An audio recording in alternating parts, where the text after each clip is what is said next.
नमस्कार। आज के इस ऊर्जा से भरे और बेहद खास विश्लेषण में बहुत बहुत स्वागत है। आज हम डिजिटल फूड मीडिया की दुनिया का एक बड़ा ही अनोखा और मजेदार विश्लेषण करने वाले हैं। आज की हमारी स्रोत सामग्री कोई 10 पन्नों का शोध पत्र या लंबा लेख नहीं है, बल्कि ये एक बेहद ही छोटा सा डिजिटल अंश है। तो चलिए सीधे इसमें गोता लगाते हैं और देखते हैं कि कैसे आज के समय में कुकिंग को पेश करने का पूरा तरीका ही बदल गया है। आज हम मटका चिकन एएसएमआर की पूरी बनावट को डिकोड करने वाले हैं। एक ऐसी दुनिया जहां शब्द तो ना के बराबर हैं, लेकिन ध्वनियां बहुत कुछ कह जाती हैं। अब स्क्रीन पर चमकता हुआ ये अंक 1 कोई मामूली शुरुआत नहीं है। ये असल में एक बहुत बड़ा खुलासा है। जिस स्रोत सामग्री का आज हम विश्लेषण कर रहे हैं, उसकी कुल शब्द संख्या सिर्फ और सिर्फ 1 है। जी हाँ, ये बिल्कुल सच है। एक पूरे डिजिटल अनुभव को सिर्फ एक बोले गए शब्द में समेट दिया गया है। ये विचार ही अपने आप में कितना हैरान करने वाला है कि सूचना के इस तेज दौर में संचार को इतने सूक्ष्म स्तर तक सिकोड़ दिया गया है कि केवल एक शब्द पूरी की पूरी कहानी बयां कर रहा है। और वो इकलौता शब्द है क्या? वो है कन्नड़ लिपि में लिखा गया ये एक छोटा सा शब्द। पहली नज़र में ये बस एक मामूली सा शब्दांश लग सकता है, लेकिन अगर इसके असर पर ध्यान दिया जाए तो ये एक गहरी गूंजती हुई ध्वनि है। ये कोई आम आवाज़ नहीं है, बल्कि ये स्वादिष्ट खाना खाने के बाद मिलने वाली संतुष्टि का अंतिम श्रव्य संकेत है। जब भी कोई लजीज चीज़ चखी जाती है तो मुंह से निकलने वाली ये पहली स्वाभाविक प्रतिक्रिया होती है। ये वो पल है जहाँ भाषा खत्म हो जाती है और एक विशुद्ध संवेदी अनुभव शुरू होता है। सच कहा जाए तो ये एक शब्दांश पूरी स्रोत सामग्री का निचोड़ है। तो चलिए बढ़ते हैं हमारे पहले भाग की ओर, एक शब्दांश वाला ट्रांसक्रिप्ट। इसमें हम देखेंगे कि कैसे एक अकेली ध्वनि पूरी कहानी का भार अपने कंधों पर उठा लेती है। इस सूक्ष्म ट्रांसक्रिप्ट की डिजिटल जड़ें कहाँ से जुड़ी हैं, ये देखना बड़ा दिलचस्प है। स्रोत सामग्री से पता चलता है कि ये क्रंची ट्रीट्स नाम के चैनल से है। अब ये नाम क्रंची ट्रीट्स सुनते ही दिमाग में तुरंत कुछ कुरकुरे, मज़ेदार और स्वादिष्ट खाने की तस्वीर बन जाती है। एक तरह की संवेदी उम्मीद बन जाती है। और फिर इसका शीर्षक मटका चिकन एएसएमआर कुकिंग ये एकदम साफ कर देता है कि ये अनुभव सिर्फ देखने भर का नहीं है, बल्कि इसे सुनना भी है। पारंपरिक तौर पर किसी रेसिपी को बताने के लिए बहुत सारे शब्दों की जरूरत पड़ती है, लेकिन यहाँ शुरुआत, मध्य और अंत का पूरा काम बस एक ही ध्वनि कर रही है। अब आते हैं भाग 2 पर, मटका चिकन को डिकोड करना। आखिर वो डिश है क्या जिसने उस संतुष्टि भरी आवाज को जन्म दिया? असल में मटका चिकन एक पारंपरिक व्यंजन है। इसे मिट्टी के बर्तन में, जिसे मटका कहते हैं, बहुत ही धीमी आंच पर पकाया जाता है। इस धीमी प्रक्रिया का कमाल ये है कि इससे डिश में मिट्टी की एक बेहद खास सौंधी से सुगंध आ जाती है और स्वाद बहुत गहरा हो जाता है। यही वो संवेदी शब्दावली है जिसकी हम बात कर रहे थे। धीमी गति से पकने की ये वही प्राचीन प्रक्रिया है जिसका आखिरी नतीजा वो एक गूंजता हुआ और सुकून भरा होता है। यहाँ एक बहुत ही कमाल का विरोधाभास देखने को मिलता है। जरा इस पर गौर किया जाए।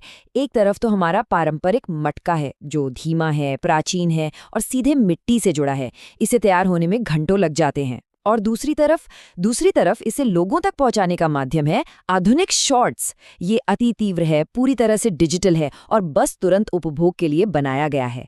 प्राचीन परंपरा और आधुनिक तकनीक का ये कैसा अनोखा संगम है। एक ऐसी चीज जिसमें घंटों लगते हैं, उसे चंद सेकंड के डिजिटल अनुभव में पैक करके रख दिया गया है।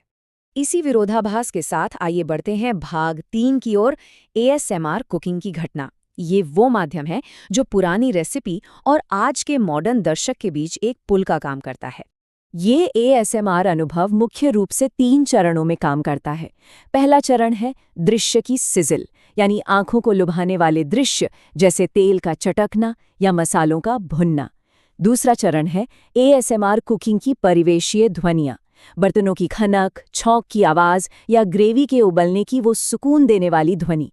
और फिर आता है तीसरा और अंतिम चरण, वही अंतिम संतुष्ट हम। यहाँ गौर करने वाली बात यह है कि इस पूरी प्रक्रिया में कहीं भी पारंपरिक बोले जाने वाले निर्देशों या रेसिपी स्टोरी टेलिंग का इस्तेमाल नहीं हुआ है। बस ये छोटी छोटी ध्वनियाँ ही अपने आप में पूरी कहानी कह रही हैं। चलिए अब अपने अंतिम विश्लेषणात्मक हिस्से की तरफ चलते हैं।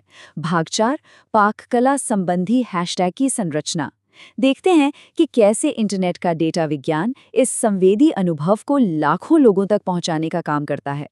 इंटरनेट पे हम जिस तेजी से स्क्रॉल करते हैं ना, बिल्कुल उसी तेजी से आइए इन 7 मेटा टैग्स को समझते हैं। ये कोई मामूली शब्द नहीं है, बल्कि ये इस पूरी स्रोत सामग्री को खड़ा रखने वाले असली पिलर हैं।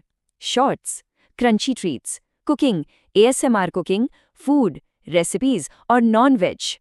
अगर ये टैग्स ना हो तो वो स्वादिष्ट मटका चिकन और वो संतुष्टि भरी ध्वनि इस विशाल डिजिटल समंदर में कहीं खोकर रह जाएगी। यही वो टैग्स हैं जो उस सामग्री को एकदम सही दर्शक तक खींच कर लाते हैं।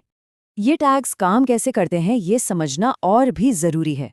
यहाँ एल्गोरिथम को किस हद तक ऑप्टिमाइज किया गया है ये साफ देखा जा सकता है। इन टैग्स को 4 अलग-अलग श्रेणियों में बांटा गया है। प्लेटफॉर्म टैग ये बताता है कि फॉर्मेट क्या है, जैसे हैशटैग शॉर्ट्स। विशिष्ट क्षेत्र या नीश टैग्स खास दर्शकों को टारगेट करते हैं, जैसे हैशटैग ASMR कुकिंग। व्यापक विषय वाले टैग्स जैसे हैशटैग फूड या हैशटैग कुकिंग एक बहुत बड़े दर्शक वर्ग को खींचते हैं। और अंत में आहार श्रेणी का टैग हैशटैग नॉन वेज एकदम स्पष्ट जानकारी दे देता है। ये साफ दिखाता है कि कैसे एक छोटे से पल को ज्यादा से ज्यादा लोगों तक पहुंचाने के लिए पूरी तरह से गणितीय रूप में बांट दिया गया है।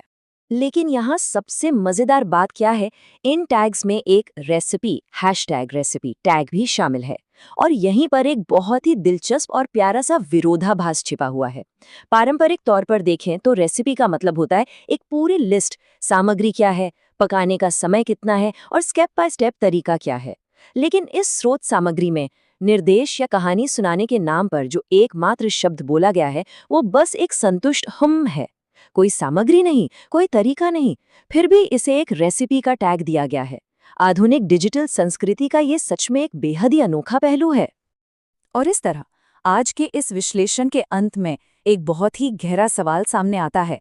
क्या वाकई केवल एक ध्वनि और मुट्ठी भर डिजिटल टैग पारंपरिक रूप से बताई जाने वाली कुकिंग की कहानियों की पूरी तरह से जगह ले सकते हैं? क्या भविष्य में भोजन की सराहना बस इन्हीं छोटे छोटे बहुसंवेदी डिजिटल अंशों तक सीमित कर रह जाएगी? इस स्रोत सामग्री ने ये तो दिखा दिया है कि संचार का तरीका तेजी से बदल रहा है और कभी-कभी बिना कुछ कहे भी बहुत कुछ कहा जा सकता है।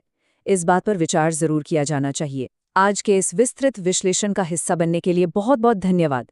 हमेशा नई चीजें जानने के लिए उत्सुक बने रहें।